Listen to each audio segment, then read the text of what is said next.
আমি বেসিক্যালি কখনো চিন্তা করিনি যে আমার এত বড় একটা বাগান হবে বা এত সুন্দর আমি একটা বাগান সাজাতে পারবো বা গাছ নিয়ে আমি কখনো কাজ করতে পারবো। এটা মূলত ধীরে ধীরে সময় প্রয়োজন হয়ে গেছে আর কি। এটা হচ্ছে আমার ছাদ বাগান। বাগানটা আমার নিজের হাতে করা। আমি প্রায় 2016 সাল থেকে বাগান করি। তখন আমি স্টুডেন্ট ছিলাম, তখন আর কি আপনার অনার্স ফার্স্ট ইয়ারে ছিলাম। তো তখন অল্প কিছু গাছ লাগানো হয়েছিল শুরুতে। গাছ লাগানোটা হচ্ছে মানে মানুষের একটা শখেরই নেশা আর কি। এটা আর কি মানুষের ভিতরে অটোমেটিক হয়ে যায় সম্ভবত। যেমন অনেকে অনেক কৃষি ক্ষেত্রে অনেক ভাবে আছে, অনেকে চাষাবাদ করে, অনেকে বিভিন্ন পেটস রাখে। তো আমি চাচ্ছিলাম যে আমার নিজের জন্য কিছু মানে আমি যে একটা সময় কাটাবো, সময় কাটানোর জন্য আমার একটা মানে অপশন থাকুক আর কি। তো আমি বাগানটা বেছে নিলাম আর কি। এর আগে কখনো গাছ নিয়ে কাজ করা হয়নি, কিন্তু আমি যখন গাছ লাগানো শুরু করছি তখন আমি বিভিন্ন জায়গা থেকে বিভিন্ন জনের থেকে আইডিয়া নিছি, বিভিন্ন ইউটিউব ভিডিওর সাহায্য নিছি এবং যারা আগে আগে থেকে গাছপালা লাগায় তাদের থেকে কিছু আইডিয়া নিছি, কিছু সাজেশন নিছি। ঈদ উল ফিতরের সময় বাসা থেকে শপিং করার জন্য কিছু টাকা পাইলাম 10,000-এর মতো। তো 10,000-এর মধ্যে মানে আমি যেহেতু ছেলে মানুষ অত তো আমার খরচ লাগে না আর কি। তো আমার মোটামুটি সব শপিং করা শেষেও দেখি আমার কিছু টাকা বাকি রয়ে গেছে। তো ভাবলাম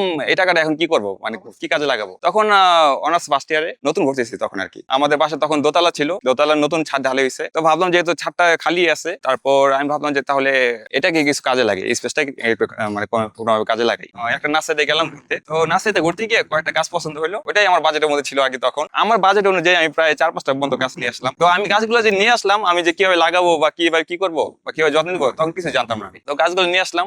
আপনার গাছগুলোর মধ্যে ছিল একটা লেবু গাছ, তারপর পেয়ারা গাছ ছিল, তারপর একটা বাগান বিলাস গাছ ছিল। এই 5টা গাছের মধ্যে এখন এই 10 বছর পরে এই 5টার মধ্যে 3টা গাছ আমার এখন জীবিত আছে, আমার বাগানে এখন আছে। 2টা গাছ অবশ্য মারা গেছে। এরপর আমি ইউটিউব বা গুগলে কিছু সাহায্য নিলাম। তো ওইখানে গিয়ে বিভিন্ন পেজ ঘুরলাম, বিভিন্ন চ্যানেল ঘুরলাম, ঘুরে ঘুরে কিভাবে গাছ লাগানো যায়, গাছের মাটিগুলো কিভাবে প্রস্তুত করা হয়, তো ওগুলো সব মোটামুটি একটু আইডিয়া নিলাম। তো এই গাছগুলো জানলাম এই গাছগুলো লাগানোর জন্য তো প্রচুর মাটি দরকার। তো এই মাটিগুলো কিভাবে পাবো। তো তখন আমার একটা সুবিধা ছিল যে আমার এখানে আমার পাশের কাছেই ঢাকা মহা এক্সপ্রেসওয়ের একটা ফ্লাইওভারের কাজ তখন চলমান ছিল। তো ওই কাজের জন্য নিচে থেকেই রাস্তার নিচে থেকে কিছু মাটি উত্তোলন করা হয়েছিল। তো আমি ওইখান থেকে যারা দায়িত্বে ছিল আর্মি অফিসার, তো তাদের থেকে পারমিশন নিয়ে ওইখান থেকে কিছু মাটি কালেক্ট করলাম। তো মাটি কালেক্ট করে এনে তারপর সবকিছু রেডি করে কাজগুলো লাগানো।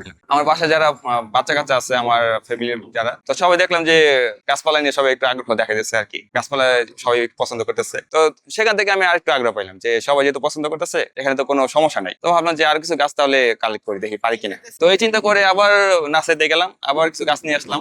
দুর্ভাগ্যবশত আগের গাছগুলোর মতো এই গাছগুলো তেমন ভালো কোয়ালিটি ছিল না। গাছগুলোর ম্যাক্সিমাম গাছ আপনার ওগুলো মারা গেল। তো গাছগুলো মারা যাওয়ার পর আমি একটু শক্ট হয়েছিলাম যে আমার যেহেতু জানেন স্টুডেন্ট লাইফে তো আমাদের তেমন হাত খরচ আমাদের থাকে না। তো এখন বর্তমানে গাছ লাগাইতে লাগাইতে মানে গাছের পরিমাণ এত হয়ে গেছে যে এখন আমার বাধ্য হয়ে অনেক গাছ আমার সেল করে দিতে হয় মাঝে মাঝে। মানে আমার এখানে স্পেসটা খুব কম হয়ে গেছে এখন, মানে শখের তো শেষ নাই। যত গাছ লাগাই ততই আমার শখ আরো বেশি হয় যে আর গাছ লাগাবো। আমার এখানে বিভিন্ন ধরনের গাছপালি আছে। আপনার এখানে ফলের গাছ আছে, ফুলের গাছ আছে, ঔষধি জাতীয় গাছপালা আছে, এমনকি আপনার মশলা জাতীয় গাছ, সব ধরনের গাছ মিক্স আছে আমার এই বাগানে। আপনারা যদি খেয়াল করেন আমাদের এটা হচ্ছে আমার বাগানের সবেদা গাছ, এটা হচ্ছে আমার বাগানের সবচেয়ে পুরাতন গাছ। এটা দিয়ে আমার বাগানটা মূলত শুরু হয়েছিল। এরপর পাশে দেখতে পাচ্ছেন এটা একটা লেবু গাছ, এটা আমার বাগানের সবচেয়ে পুরাতন গাছ।